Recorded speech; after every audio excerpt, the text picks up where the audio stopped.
RC Khetan polytechnic college Jaipur के computer science engineering department से मैं के अग्रवाल। और आज जो मैं टॉपिक डिस्कस करने वाला हूँ वो है कंडीशनल स्टेटमेंट्स, जिसमें है एक इफ स्टेटमेंट है और एक होगा केस स्ट्रक्चर। ठीक है, ये यूनिक्स एंड शेल प्रोग्रामिंग से लिया गया है और सब्जेक्ट कोड है इसका CS 303। ठीक है, तो सबसे पहले अभी से बताएंगे आज कुछ इसमें अरिथमेटिक ऑपरेटर्स हैं कि कैसे हम अरिथमेटिक कैलकुलेशंस करते हैं। ठीक है, तो यहाँ पर जो प्लस साइन होता है वो एडिशन के लिए होता है। एग्जांपल्स मैंने साथ में दिया है इसके एक्सप्रेशंस के साथ में, एक्सप्रेशन $A + $B। ठीक है, एग्जांपल्स दिए सबके इसके। ऐसे ही माइनस है, सब्ट्रैक्शन के लिए होता है। ठीक है, अब यहाँ पर जो मल्टीप्लाई है, मल्टीप्लाई के साथ मैंने स्लैश और यूज़ किया है मैंने। ठीक है, तो स्लैश इसलिए यूज़ करते हैं कि यहाँ पर जो मल्टीप्लाई का जो साइन है, ये करेक्टर मल्टीप्लाई है, ये as a wild card character use होता है यूनिक्स के अंदर। ठीक है, तो हम यहाँ पर इसको एज ए मल्टीप्लाई यूज़ करेंगे तो यहाँ पर हमको एक बैक स्लैश इसमें यूज़ करना पड़ेगा। ठीक है, तब जाकर के ये मल्टीप्लाई करेगा। ये है स्लैश है, फ्रंट स्लैश है, डिवीजन के लिए है। ठीक है, यहाँ पर ये परसेंटेज वाला जो साइन यूज़ किया है मैंने वो है मॉडुलस के लिए है, मीन्स यहाँ रिमाइंडर शो करेगा, इसका कैलकुलेशन का रिमाइंडर आएगा इससे। और ये असाइनमेंट के लिए, कोई वैल्यू हम असाइन करते हैं किसी वेरिएबल के लिए तो वहाँ पर इस तरह का इक्वल साइन यूज़ करते हैं। फिर है इसमें कुछ रिलेशनल ऑपरेटर्स हैं।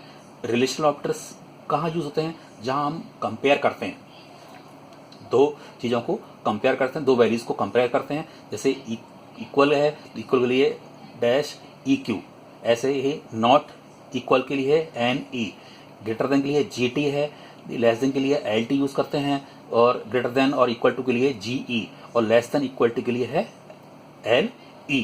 ठीक है, और इनके साथ में मैंने यहाँ पर इनके एग्जांपल्स दिए गए हैं और दो मैंने वैल्यूज दी हैं। इसमें A की वैल्यू है 10 है और B की वैल्यू इसमें 20 ली है। ठीक है, तो वैल्यू असाइन की गई है, इसके अकॉर्डिंग मैंने हर प्रत्येक का यहाँ पर एक एग्जाम्पल दिया गया। यदि A है इक्वल टू B है तो A की वैल्यू 10 है, B की वैल्यू 20 है, इज नॉट ट्रू। ठीक है, कि ट्रू नहीं है, दोनों इक्वल नहीं है तो इसकी नॉट ट्रू है, वैल्यू फॉल्स होगी इसकी। ठीक है, और यहाँ पर A की value 10 not equals to B। ठीक है, ये दोनों सही है। ठीक है, क्योंकि A not equal to B है, इस ट्रू है। ठीक है, ऐसे ही A is greater than B, तो A की वैल्यू 10 है, B की वैल्यू 20 है, दिस इज नॉट ट्रू। ठीक है, A की वैल्यू है 10 है और B की वैल्यू 20 है, तो A is less than B। ठीक है, इज ट्रू, मीन 10 छोटा है 20 से। इस प्रकार से A ग्रेटर देन B है तो ये है नॉट ट्रू है, और A लेस देन B ये है ट्रू है। ठीक है, इस बार कोई लॉजिकल ऑपरेटर्स हैं। लॉजिकल ऑपरेटर्स कहाँ यूज करते हैं अपन? जैसे लॉजिकल एंड है, एक लॉजिकल और है, एक है नॉट है। ठीक है, तो नॉट तो होता है किसी वैल्यू को निगेशन करने के लिए। जैसे ट्रू है तो उसकी फॉल्स हो जाएगी, फॉल्स की ट्रू हो जाएगी। ठीक है, जस्ट इन्वर्ट हो जाती है वैल्यू उसकी, तो वहां तो यूज करते हैं नॉट। इसके लिए केवल से एक सिंगल ऑपरेंड की आवश्यकता होती है। जबकि ये है O है, ये है लॉजिकल और के लिए। ठीक है, लॉजिकल और A है वो है लॉजिकल एंड। ठीक है, तो लॉजिकल और if one of the operands is true. Logical और मीन्स जब दो ऑपरेंड यूज करते हैं तो इनमें से कोई भी ऑपरेंड एक ट्रू होगा तो इसकी जो वैल्यू होगी, जो आंसर होगा, रिजल्ट होगा, वो होगा ट्रू होगा। ठीक है, लेकिन लॉजिकल एंड के लिए दोनों ऑपरेंड्स इसके ट्रू होंगे, तभी जाकर के ये वैल्यू, इसके जो रिजल्ट आएगा वो होगा ट्रू होगा। ठीक है, जबकि लॉजिकल और में कोई भी एक ट्रू होगा तो इसका रिजल्ट ट्रू होगा, और लॉजिकल एंड में दोनों ही ट्रू होंगे, दोनों ऑपरेंड्स, दोनों साइड्स के इसके, तो तब जाकर के इसका रिजल्ट होगा ट्रू। यहाँ पर कुछ मैंने एग्जांपल्स लिए हैं, वो एग्जांपल्स लिए मैंने रीड और इको स्टेटमेंट के द्वारा जो बनाए गए प्रोग्राम्स, इसमें सिंपल प्रोग्राम्स हैं, इसमें केवल रीड का और इको का यूज हुआ है। ठीक है, तो write shell script to calculate area of rectangle. ठीक है, तो किसी रेक्टेंगल का एरिया ज्ञात करने के लिए मैंने यहाँ पर एक स्क्रिप्ट लिखी है। फर्स्ट जब भी प्रोग्राम स्टार्ट करते हैं तो शेल नॉट /bin/wash। ठीक है, तो ये क्या है, इसकी एक वॉश, हम इसमें जो शेल यूज कर रहे हैं एज ए इंटरप्रेटर, वो वॉश शेल यूज कर रहे हैं। ठीक है, और यहाँ पर ये जो रिमार्क के लिए होती है, इसमें हैश यूज किया है, ये रिमार्क के लिए, कोई भी अपन कमेंट्स इसमें डाल सकते हैं यहाँ पर, तो उसके लिए हैश होता है। ठीक है, प्रोग्राम जब भी स्टार्ट होगा तो स्टार्ट होगा किससे? हैश और ये एक्सक्लेमेटरी साइन नॉट के साइन से। फिर है echo enter length. Echo command के बारे में बताया हुआ है पहले मैंने। तो इको किसी टेक्स्ट को डिस्प्ले करने के लिए या किसी वेरिएबल्स की वैल्यू को डिस्प्ले करने के लिए हम यूज करते हैं इको कमांड। शो करने के लिए, किसी वैल्यू को शो करने के लिए अपन यूज करते हैं इको कमांड। ठीक है, रीड एल, रीड कमांड है, इनपुट कमांड है। ठीक है, इसी प्रकार से इको विड्थ, इको रही है मैंने डिस्प्ले करेगा इस टेक्स्ट को। देन रीड डब्ल्यू मीन्स इसके लिए विड्थ के लिए, लेंथ एंड विड्थ दोनों रीड किए मैंने इसमें। और यहाँ पर ए असाइंस टू एक्सप्रेशंस मैंने कमांड लिया इसमें, expressions dollar L multiply dollar W. ठीक है, तो ये इस तरह से ये मल्टीप्लाई करेगा और वैल्यू असाइन कहाँ करेगा, ये ए एक वेरिएबल है, इसमें इसका आंसर ये असाइन कर देगा, स्टोर कर देगा। और यहाँ पर अब इसको रिजल्ट को शो कराएंगे तो इको के साथ में area of rectangle is dollar A, तो area of rectangle as it is में शो हो जाएगा और ये डॉलर ए की वैल्यू यहाँ पर ये पुट हो जाएगी। ठीक है, इस तरह से ये आउटपुट आ जाएगा इसका। इस पर दूसरा एग्जांपल लिया है मैंने, यहाँ पर मैंने लिया है write a shell script to calculate sum of first and natural numbers के। तो नेचुरल नंबर्स का सम करने के लिए मैंने यहाँ पर एक स्क्रिप्ट लिखी है और उस स्क्रिप्ट में मैं जो फॉर्मूला यूज किया हुआ n into n plus 1 divide by 2, ये फॉर्मूला यूज हुआ है और यूज किया हुआ है इसमें। और एक यहाँ पर इनपुट किया मैंने रीड एन, इनपुट किया है। ठीक है, एन की वैल्यू मैंने पुट कर दी इस फॉर्मूले के अंदर। ठीक है, और इको करा दिया इसको। ठीक है, बिल्कुल सिंपल एग्जांपल्स हैं। ठीक है, यहाँ इस पर आउटपुट दिखाया है, 10 मैंने वैल्यू दी है इसकी, तो इसका रिजल्ट आएगा 15। इसी प्रकार से मैंने एक एग्जांपल वाली वैल्यूज को इंटरचेंज किया है मैंने, दो वैल्यूज हैं। ठीक है, उनको मैंने इंटरचेंज किया है, मींस ए की और बी की दो वैल्यू इनपुट करते हैं और जब रिजल्ट देखते हैं तो बी की वैल्यू ए में चली जाएगी और ए की वैल्यू बी में आ जाए।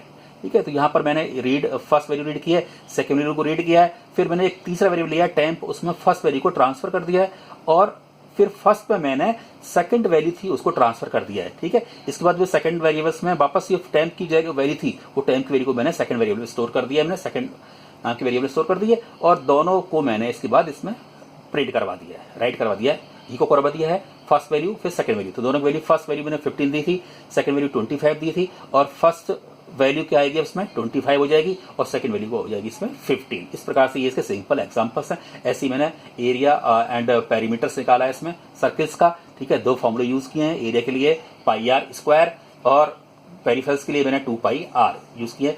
यहाँ पर मैंने ये किया है, देखो इको कमांड यूज किया है, तो इको कमांड इसलिए यूज किया है कि यहाँ पर जो वैल्यू आएगी वो रियल वैल्यूज आएगी, न कि इंटीजर वैल्यू आएगी। तो जहां पर रियल कैलकुलेशंस आएगी वहां पर रियल वैल्यू आएगी, वहां पर आप इको कमांड इसमें यूज करते हैं। और साथ में मैंने इसमें पाइप सिंबल यूज किया है और बीसी के साथ, बीसी मीन्स बेसिक कैलकुलेटर वाला मैंने इस कमांड यूज किया है, जिससे कि इसकी वैल्यू जो भी डेसिमल में आएगी, ठीक है, पॉइंट्स में आएगी, वो वैल्यू स्टोर होगी और उसको वेरिएबल इसमें स्टोर वैल्यू करेगा। इसलिए मैंने यहाँ पर इको कमांड यूज किया है। ठीक है, तो बाकी प्रोग्राम बिल्कुल सिंपल है। ठीक है, दो वैल्यूज इनपुट की मैंने, एक रेडियस इनपुट किया है आर और इस आर की वैल्यू मैंने पुट कर दी है यहाँ पर। ठीक है, और इसके बाद इसकी जो इनपुट किया मैंने 10 और आउटपुट इसका आ रहा है 314 और एक पेरीमीटर आएगा इसका 62.80। ऐसी मैंने एक लिया कैलकुलेशन एरिया ऑफ ट्राइंगल के लिए मैंने इसमें एरिया ऑफ ट्राइंगल 3 साइड्स के अकॉर्डिंग लिए मैंने, तीनों साइड्स ए बी और सी रीड करवाई हैं। सबसे पहले मैंने इको किया है, इसमें एस निकाला है, इसमें A plus B plus T divide by 2 और बी सी यूज किया मैंने वही बेसिक कैलकुलेटर्स के लिए। ठीक है, जो कैलकुलेशंस की किस में आएगी, डेसिमल में आएगी, मीन्स रियल वैल्यूज आएगी इसकी, न कि इंटीजर आएगी। ठीक है, इसलिए फिर और आर जो एरिया का फार्मूला यूज किया मैंने वो किया SQRT फंक्शन होता है इसका एरिया के लिए। ठीक है, और जो इसमें फार्मूला होता है वो है SQRT root S into S minus A into S minus B into S minus C। ठीक है, तो ये पूरा फार्मूला इसमें यूज किया, तो वैल्यूज मैंने पुट की है इसकी। ठीक है, और BC मैंने वही ऐसे यूज किया है क्योंकि इसमें जो आंसर आएगा वो आएगा रियल वैल्यूज में आएगा, डेसिमल पॉइंट्स में आएगा वैल्यू, इसका आंसर आएगा। ठीक है, then echo area of triangle is AR में जो वैल्यू आएगी उसको ये पुट कर देगा। तीनों वैल्यूज मैंने इनपुट कराई हैं, 5, 5 और 8 तीनों साइड से इसकी, और आंसर आएगा इसका 12। अब आता है इसमें इफ स्टेटमेंट आता है, तो if statement this block will process if specified condition और एक्सप्रेशन इज ट्रू। ठीक है, तो जब ये स्टेटमेंट ये ट्रू होगा तब ये एग्जीक्यूट होगा, अदरवाइज ये जब ये एक्सप्रेशन ये ट्रू होगा तब ये स्टेटमेंट इसका एग्जीक्यूट होगा, अदरवाइज ये इस इफ स्टेटमेंट से ये एग्जिट हो जाएगा। ठीक है, मींस ये एक्सप्रेशन की वैल्यू को डिपेंड करता है, यदि ये ट्रू है तो ये इस स्टेटमेंट को एग्जीक्यूट करेगा, अदरवाइज ये इससे एग्जिट हो जाएगा। मैंने यहाँ पर कुछ एग्जांपल्स दिए हैं। एग्जांपल्स है write a shell script to find largest among 3 values. 3 value में से लार्जेस्ट फाइंड आउट करने के लिए मैंने एक स्क्रिप्ट लिखी है यहाँ पर। तो ABC 3 इसमें वैल्यूज रीड की हैं। फर्स्ट मैंने A को मान लिया है, लार्जेस्ट मान लिया है। सपोज L में मैंने शो कर दिया है A को। फिर if B is greater then L, अब B यदि L से बड़ी है तो मैं क्या करूंगा, L में ट्रांसफर कर दूंगा B को। तो मैंने यहाँ पर देन B को ट्रांसफर कर दी किसमें, L में, मीन्स B की वैल्यू असाइन कर दिया L के अंदर। देन क्लोज कर दिया मैंने Fi से। देन दूसरा, अब C यदि बड़ा है किससे, L से, ठीक है, तो मैं अब ट्रांसफर कर दूंगा इसमें L में वैल्यू C को, अदरवाइज ये चेंज नहीं होगी वैल्यू, ठीक है। तो ये जब एग्जिट होगा तो सबसे बड़ी वैल्यू कहाँ मिलेगी मेरे को, L के अंदर। तो ये हो गया E को largest value is L, $L, ठीक है। तो मैंने 3 इनपुट किए थे मैं इसमें, 5, 10 और 8, तो लार्जेस्ट वैल्यू उसकी हो गई 10, इसका आंसर आएगा। ऐसे ही मैंने यहाँ पर write a shell script to check number for even और ऑड। इवन और ऑड के लिए मैंने चेक किया इसमें, ठीक है। रीड एंड किया यहाँ पर मैंने एक वैल्यूज। इसके बाद मैंने यहाँ पर सबसे पहले एंड %2 मॉडुलस साइन है ये। मॉडुलस मीन्स यहाँ पर रिमाइंडर लेगा, यदि रिमाइंडर इसको 0 आता है, मैंने चेक किया यहाँ पर। If D is equal to 0, यदि रिमाइंडर D का जो रिमाइंडर, D जो वैल्यू है क्या है, रिमाइंडर है, यदि रिमाइंडर 0 आता है, ठीक है, it means number is even. यदि हम किसी संख्या में 2 का भाग लगाते हैं और शेषफल उसका 0 आता है तो वो नंबर कैसा होगा, वो इवन नंबर होगा, ठीक है। इसी प्रकार से यदि इक्वल टू 0 नहीं है, नॉट इक्वल टू 0 है रिमाइंडर, इसका कुछ ना कुछ है, 1 है, ठीक है, तो ये कैसा हो जाएगा, ये ऑड नंबर, ठीक है। 35 ली है मैंने वैल्यूज की, तो ये जगह ऑड नंबर वैल्यूज की हो जाएगी, आंसर इसका ऑड आएगा।